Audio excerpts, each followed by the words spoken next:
Welcome to Cricut Craft Corner, and today I'm going to show you how to assemble my incredibly adorable miniature sofa. I know, it is so cute. You could use this in a grouping on a table or a shelf, but I like to use it inside of a book nook. So I like to build this sort of universe on my bookshelf. And to start, you can see that I've made the cut in cardstock that looks very much like fabric. And I will give you the link below to the cardstock book that I use. This is also one-sided, so it's perfect for a sofa because everything we build is going to be three-dimensional. You're not going to need to see the other side of this cardstock. Some of the designs, though, just be mindful that you do need double-sided cardstock. Not this one. So I'm just going to separate all of my pieces. The cushions are the squares and these long strips go with the cushions. I have the base and then I have the arm rests. So as you can see, all of the pieces have perforated edges. So in every piece that we work with, we're just going to need to bend at the perforated lines. And then I use Aleene's quick dry glue because I fell in love with it because I'm a really messy crafter and I like to do things fast. I don't want to sit around and wait for something to dry. Plus, I use these really tiny clips and they help me just continue moving. I don't know. I don't know if you have the same problem I have, but I don't like to sit around and wait for things, right? So I don't want to just sit there pinching something closed. So I use the clip and it holds things closed and lets things dry while I'm working on other pieces. Now I'm going to assemble the cushions now. I'm going to do it two different ways. First, I kind of put a bend in that long strip, and now I'm going to apply glue to the first square piece. All the square pieces are exactly the same size, so it doesn't matter which one you use. And I'm going to put all the glue on all of the sides, and now I'm just going to place the strip, whoops, here's the strip, that I've put a little bend in, and I want to put it right up to the edge, just at the top where that perforated line is, where that fold is. And then I'm going to use the clip to hold that in place and then bend my long strip around the corner. See how I'm really just trying to get it up there to the very top. These are the cushions, so I want them to look realistic. And so sometimes, well, I don't know about your house, but sometimes my cushions are not in pristine shape, but I still want them to look realistic. So I need that piece of paper, that piece of cardstock to go to the top of the cushion.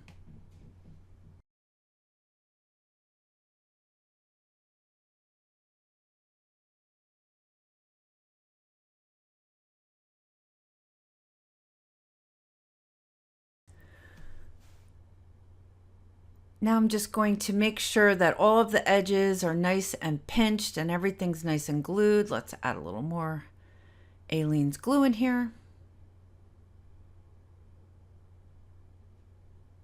There we go.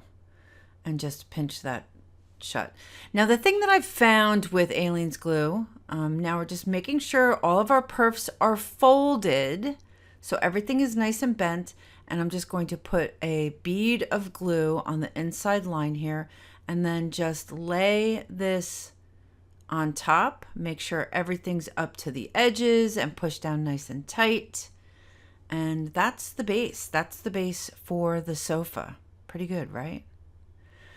Just keep in mind, as I started to say, that anytime you're working with cardstock, the more that you work with it, the more you sort of break down the fibers.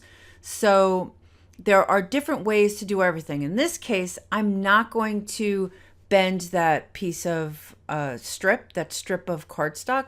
And you can see that there are, that it folds differently, but it's a nice crisper fold. So it all depends on what look you're looking for.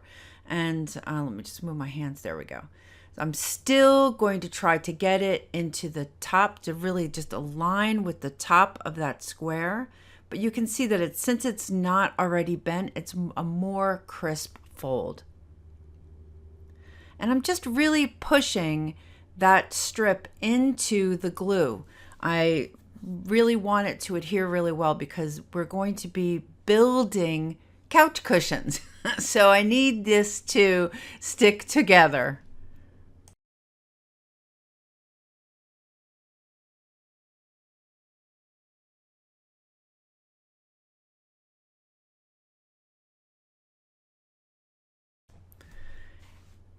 All right, so now that we have the basis for our couch cushions sitting, drying, getting stuck together, let's fold the inserts. And this, I don't know why, but I find this part of the process very satisfying. So I'm just going to take the first cushion that I used and I'm going to show you, this is what this, you can glue the cushion that you're going to put in.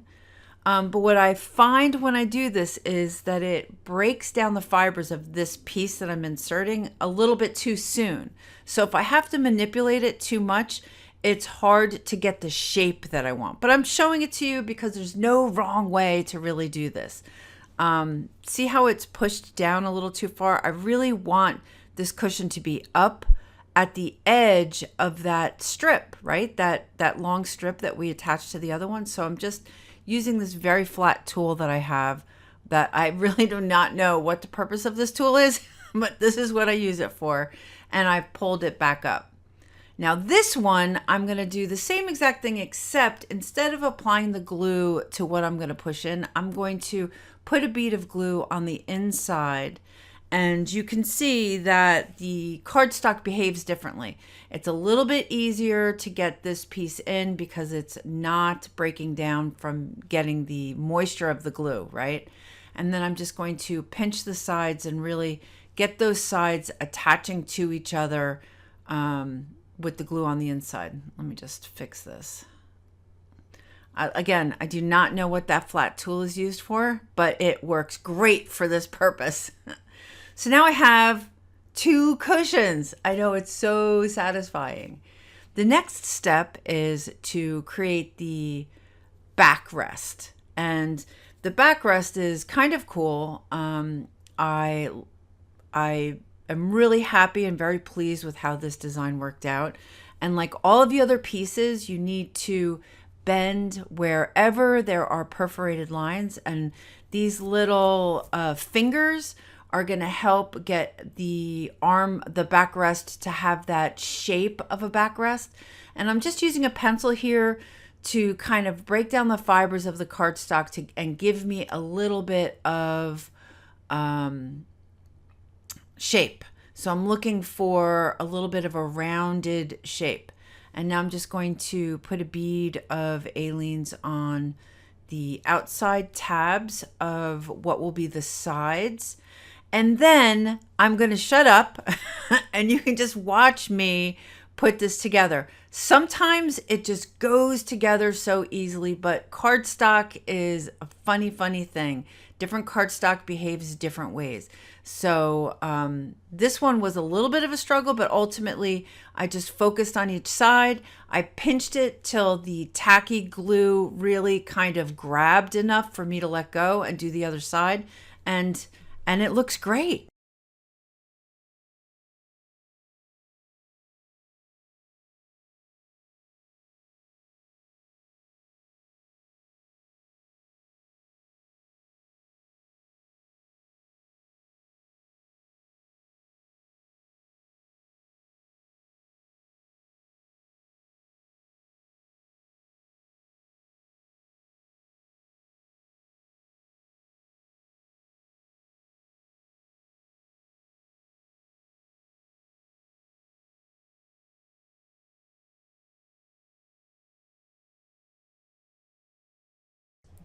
I can't tell you how satisfying making this sofa is. It's just so satisfying.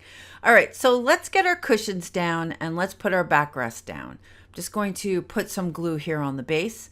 I'm going to find the seam of the cushion and decide which I want facing towards the backrest and what cushion I want facing out and towards, the view, what you're going to see. And then I'm just going to I put that glue at the bottom of the backrest on that seam at the bottom, and I'm just pushing that into the base. Now, what I've also found is that at this point, I really need to just let it sit and dry because the cushions will move around if I play with it too much. So I'm going to, by the time I'm done with these armrests, the cushions and the backrest will be nice and dry and I can assemble everything else. As you can see, once again, I am just folding everything at the perforated edges. And I'm going to give a little bit of a bend to that long strip. And then I'm going to place glue on the little fingers and on the side. And if you watch this whole video, you'll see that this first one that I do, I struggled a little bit with. The second one that I do, I didn't struggle as much. And I think the lesson is really patience. But I did them differently. I applied the glue to the fingers and the sides, and then I started sort of manipulating the paper a little bit too much. And every time I pushed it, it broke down a little bit more. So I had to be more and more careful because we are dealing with cardstock, right? So less is more. Aleene's is great. I love it because it dries so quickly, but it kind of saturates the paper, and it works really well for me because I have a very short attention span. Let me just fix this. And I like to do things really quickly, not always pristinely, but I like to do them very quickly, so it works really well for me. But you know, you use what you use, right? And you'll have different results. So I'm just going to pinch this for a second. It's exactly the way I want it right now. And I'm going to give it a moment to really get stuck and glued together. And now I'm going to do this one a little bit differently. I'm still folding at all of the perforated edges, and I'm still bending those little fingers down. But this time, I am not going to put that the glue directly onto the fingers and the sides. This time I'm going to put the glue on the long strip. So I want to make sure everything else is perfect.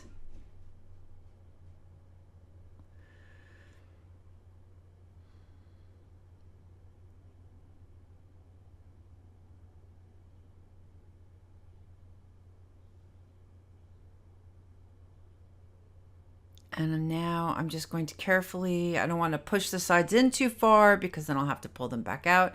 And that looks good. So the less I play around with it, the less I manipulate it, the better the cardstock holds up to the glue, the better the shape gets maintained. And now I'm just going to tuck these edges in and put a bead of glue, and then put a bead of glue on the flat side of the armrest and glue it to the sofa.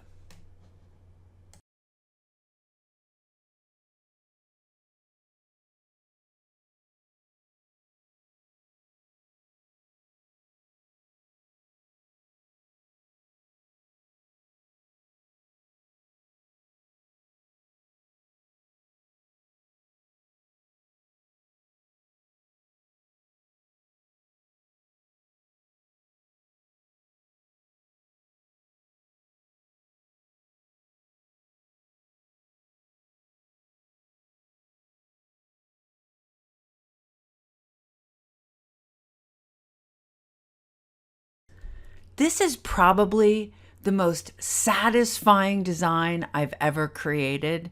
It is fun. It creates this really interesting, unique, realistic looking sofa. I just love this. It works great on a shelf if you're doing a little dollhouse. It works great for that. And it's all cardstock. It's easy to cut and it is so easy to assemble. Thank you for watching Cricut Craft Corner. Please remember to like and subscribe.